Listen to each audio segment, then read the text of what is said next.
Now I'd ask you to please pray with me.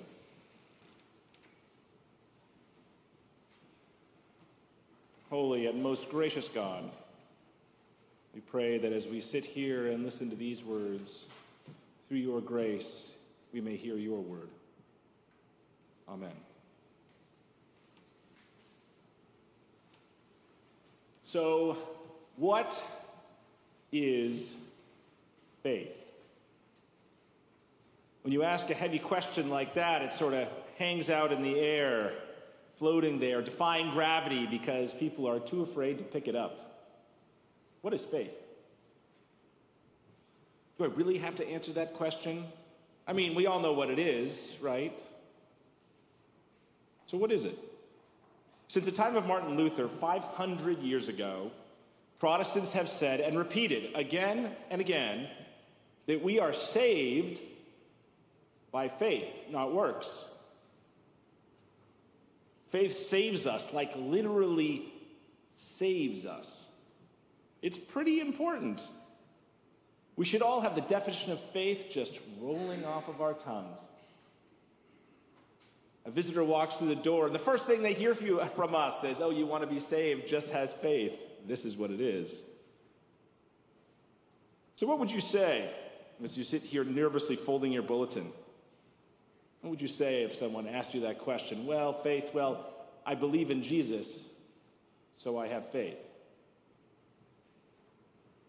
What do you think about that? Is that faith? To affirm certain propositional statements? I think each of us know that faith has to be somewhat more than that. Faith has to change you in some way. It needs to touch you deep in your soul. It's supposed to save you. Remember? So what is faith? When I was just out of college, one of my favorite novels was Ernest Hemingway's The Sun Also Rises. It's a story of a group of friends in their 20s and 30s who live in Paris in the 1920s. And their lives don't have any particular purpose. They drink a lot, travel when they can. After all, Europe after World War I was pretty inexpensive. And they generally live an aimless life. The Sun Also Rises has been called the quintessential book of the so-called lost generation. The generation that came of age during World War I and saw all the values that they grew up with dashed in the horror of the trenches. And so that's what they did. They lived an aimless life in response. Hemingway appropriately chooses the title for his book from the book of Ecclesiastes. Believe it or not, Hemingway grew up a Congregationalist in Oak Park, Illinois. But he chose the title for the book from Ecclesiastes. Ecclesiastes, of course, as I'm sure you all know from your biblical knowledge, surveys the world and says all is vanity and chasing after the wind, and there's nothing to be gained under the sun. What The Sun Also Rises depicts is a life without faith, without any real center. There's no guiding star, nothing to give life meaning. Giving life meaning, that is what faith does and why it matters so much for us. It's why we talk about faith as being something that saves us.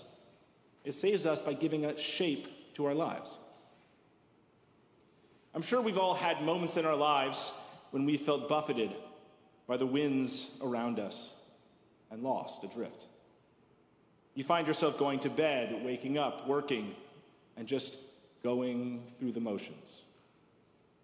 You're getting things done. Perhaps you're even looking forward to that night with friends or the upcoming family vacation. But the daily cycle of life goes on, day after day. And you realize you're missing something crucial. One of the basic questions you can ask yourself is, am I happy? The characters in The Sun Also Rises are certainly happy from time to time. Anyone can be happy for a time drinking and hanging out with their friends. But eventually you look around and you realize you're in a desert. The various mirages that have satisfied you fade into the monotonous landscape. And you realize how truly thirsty you are. You want something more, You want something to believe in. Paul Tillich, which you know, one of my favorites, great 20th century theologian, defined faith as, quote, the state of being ultimately concerned. That is a classic theologian statement.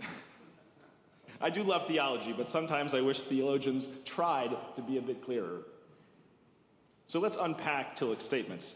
Faith is the state of being ultimately concerned. You can go take that with you as you leave the sanctuary. What does he mean? We all have concerns. We all have those things that matter to us, whether it be our partners, our family, friends, work, church, a hobby, you name it.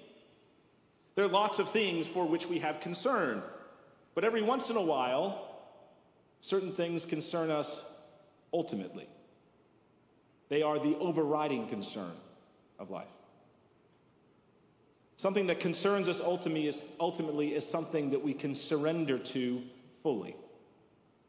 It's something that gives our life meaning, creates a centered existence. It's something that we care about because we participate in it in some way. When we have those moments of participation, of centering, of meaning, of ultimate concern, we have faith. I'm reminded of Willa Cather's famous line in her book, My Antonia, that happiness is to be dissolved into something complete and great. The same thing could be said for faith. It's something complete and great, an ultimate concern that we can be dissolved into. Faith, of course, is not something that needs to have a religious end. It merely has to be something that concerns us ultimately. It has to matter for our lives in a deep and profound way. Now, whether we go to the gym first or go run errands Saturday at 3 p.m. might concern us, but it doesn't concern us ultimately. Only certain things can rise to that level. Now, so much of Paul Tillich's thinking, if you're familiar with it, grew out of his experience with the Nazis. After all, he was expelled from Germany by the Nazis in 1933. So much of the way he conceives of things grows out of his experience with Nazi Germany. And National Socialism, Nazism, was something that people had faith in. It demanded to be people's ultimate concern. It involved self-surrender and participation in something other than the self. It supplied meaning and structured people's lives. It gave people a center. People had faith in it. The same thing can be true for a sports team. Right now, the Copa America soccer tournament is going on, and some of you might be watching it later today. For soccer fans, particularly in places like Brazil or Argentina, soccer can be a source of faith. It can be an ultimate concern. It's something that gives your life meaning and purpose. There's certain people, they'll follow every practice, every move of their favorite players. Their lives are centered around the next match, the next contest. They surrender themselves to something greater, the success of the team. That's why the reactions of certain fans to a win or a loss can matter so much. It has ultimate meaning for them.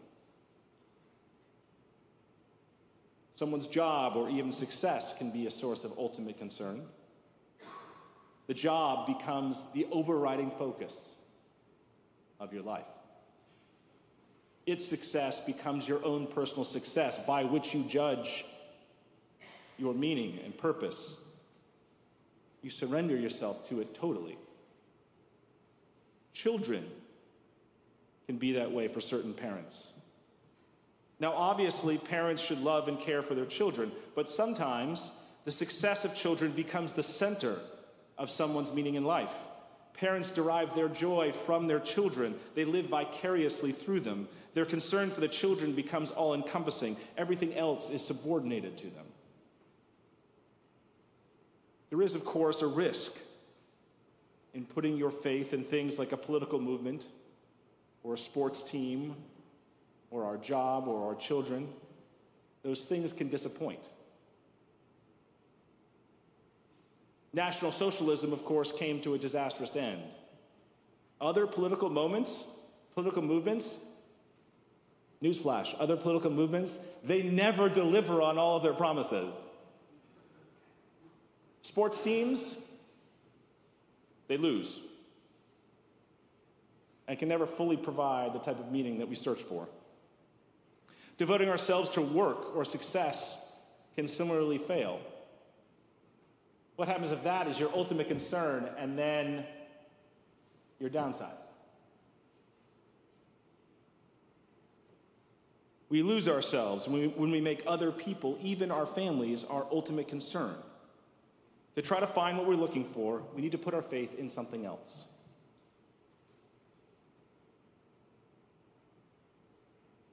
Our text for this morning comes from Mark chapter 5, and it seems straightforward on the face of it. We have a story of two different faith healings. But when we look a little deeper, we find something else. Mark sandwiches the healing of the woman with a hemorrhage in the midst of the story of the raising of Jairus' daughter. Why does he do that? Why have the beginning, this healing of Jairus' daughter, then the woman with the hemorrhage, then come back? Now, Jairus' daughter is 12 years old. How long has the woman been suffering from her hemorrhage? 12 years. After healing the woman of her hemorrhage, how does Jesus address her? He addresses her as daughter. Mark is setting up a contrast here. There's something important going on, something that's more than just a healing. Now, the hemorrhage that woman is experiencing is not life-threatening. It's been going on for 12 years. But her slow bleeding does have major consequences for her. It makes her unclean. It excludes her from society. She cannot fully participate in the religious cult of the day. She's not invited to be at certain gatherings as a result. She's exiled. And importantly, unlike Jairus, who's listed as the leader of the synagogue, by the way, this woman is never even given a name. She tries to put her faith in the things of the world, notably the efforts of the physicians of her day, who unfortunately are mostly just quacks. But something changes when she puts her faith in Jesus. In so doing, she's putting her faith in God, in the living God. Her faith leads her to approach Jesus even though she's unclean, and she shouldn't be doing that. She surreptitiously squeezes through the crowd. She reaches out and touches Jesus' cloak, and that act of faith changes her. Yes, it heals her, or at least she perceives that it heals her. But more importantly, Jesus looks around for her. He acknowledges her presence, her agency, her existence. She matters now. She's no longer excluded or unclean. And then, even though she perceives that she's already healed, Jesus proclaims, "Daughter, your faith has made you well." Literally, the Greek reads, "Your faith has saved you." It is her faith in God through Jesus that makes her whole. Then, and only then, at the very end, Jesus says, "Go in peace. Oh, and be healed of your disease." The healing is secondary. The primary thing is that her faith has saved her, given her a life, a center, which nothing else in the world can take away. And that's precisely what we're all searching for. We want something that gives our life meaning. Meaning beyond the things of the world that can disappoint and decay. We want to be centered individuals, able to face whatever comes up and still be ourselves. We want that peace which passes all understanding. We want faith. Faith saves us and makes us whole. So how do we find it? In order to participate in something greater than ourselves, we have to have a taste of that thing first. For the Nazis, there was the initial rush of being caught up in one of those rallies in Nuremberg. They could participate in the movement of National Socialism. They got a taste of it and then wanted more. For the soccer fan, there's that rush of victory, cheering with others, the feel of the emotional energy when your team has just made it happen for you. For the person with faith in their job, it was that flush of success, that first big deal, and then that new purchase that you could make with the money you just earned. No matter what the source of faith is, it has to begin with participation, energy, that moment of self-surrender when you feel yourself part of something else. And the same thing holds true for faith in God. It begins with the experience of God. That feeling of the numinous, the sublime. Perhaps you feel it in moments of ecstasy or passion. Something that we might find in a truly great worship service, or when we hold the hand of a little child, or when we find the presence of God in nature. It can also emerge from moments of existential distress, from great anxiety or despair, when we are at our bottom and we feel God reaching out to us from beyond and affirming our essence as God-breathed creatures. Whatever shape it takes, faith builds from that experience, that feeling of participation. This is something that the great 20th century rabbi Abraham Joshua Heschel articulated so well. Listen to his words. Authentic faith is more than the echo of a tradition. It is a creative situation and event. For God is not always silent, and man is not always blind. In every man's life, there are moments when there's a lifting of the veil at the horizon of the known, opening sight to the eternal. Each of us has at least once in his life experienced that momentous reality of God. Each of us has caught a glimpse of the beauty, peace, and power that flow through the souls of those who are devoted to him. But such experiences or inspirations are rare events. To some people, they're like shooting stars, passing and unremembered. In others, they kindle a light that can never be quenched. The remembrance of that experience and the loyalty to the response of that moment are the forces that sustain our faith. In this sense, faith is faithfulness, loyalty to an event, loyalty to our response.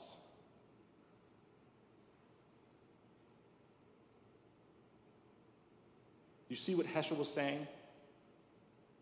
We have those moments of the divine where we participate in the holy. We then respond with faith, making God our ultimate concern. Yes, yet, as Heschel points out, these God-breathed moments do not happen every day. Mystics attempt to find union with the divine at all times. Some mystics are more successful than others, but none can fully participate in the divine. We are not God. Therefore, while there is participation in God, while we have those moments, there's also necessary separation, because again, we're not God. And that separation from God, at times where we feel God is absent or silent, that is the source of our doubt. And some degree of doubt, though, is unavoidable because we cannot participate with God all the time. We are not God. And it's a necessary, so doubt, therefore, is an essential element of faith in the divine. It's unavoidable.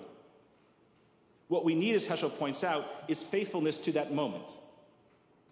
Not to be free from doubt, but faithfulness to that moment of participation, that moment where we felt God, to be faithful to that, to have loyalty to the reality of God, even when we don't experience God. Paul Tillich calls this necessary loyalty to the divine event courage. We need courage to be faithful to God in those in-between moments. It is that courage, that loyalty, that faithfulness to the divine moments of life that shape a life of faith. What form does that loyalty take? It means the courage to pray even when God is silent. It means coming to church in the summertime and showing up for others even when we don't feel it. Think of someone like Mother Teresa, who famously went through years in her life where she felt God totally absent. But she was still loyal to those moments that she experienced as real. Faith means, this loyalty means showing up and showing compassion and love because compassion and love are what we found in the heart of those experiences of God. And when we do that, when we show loyalty to God, when we find the centeredness of faith outside the raw and glorious experiences, it begins to shape our whole life. And that's our goal. That's the great thing about putting our faith in God as opposed to something of the world. Faith in God helps us shape the other concerns of our life. When we have God as our ultimate concern, we can be devoted to a political movement and love it, and yet it doesn't take on ultimacy. We can cheer on that sports team. Woohoo! Go Celtics. As long as we know that our ultimate loyalty belongs to God. We can love our children, be devoted to them, be committed to them, knowing that the best way to raise them is to not to make them the be and end all of everything in your life, but to ground them and raise them with God as an ultimate concern. To see God's love and presence through your love for them. We can strive for success at work while still maintaining our ethics because God is our ultimate concern and not that next deal. This is how God can give us meaning, purpose, centeredness. Our faith can literally save us from the pitfalls of life, from the wanderings without purpose, from worshiping that which is created. Faith is a glorious thing. The woman with the hemorrhage discovered that when she put her faith in Jesus as God's representative on earth. And that same thing is available to us. What is faith? The state of being ultimately concerned. And when we have that faith in the living God, we are grounded people. We're not free from hardship or suffering, but we can face the trials of life with courage and see them for what they are, something without ultimate meaning. Those pitfalls do not have to define us. Ultimate meaning belongs with God. So reach out and touch the hem of Jesus' robe. Feel the coarse fabric on your fingertips. Sense the power of God flowing through Jesus as the woman did. And remember those incredible moments of the divine. Cherish them. Be loyal to them. Let them shape your life and provide you with meaning. Be at peace with God as God at your center. And then you will see Jesus turn around and look you in the eyes and say with a calm voice that resonates through eternity, "Child, your faith has saved you."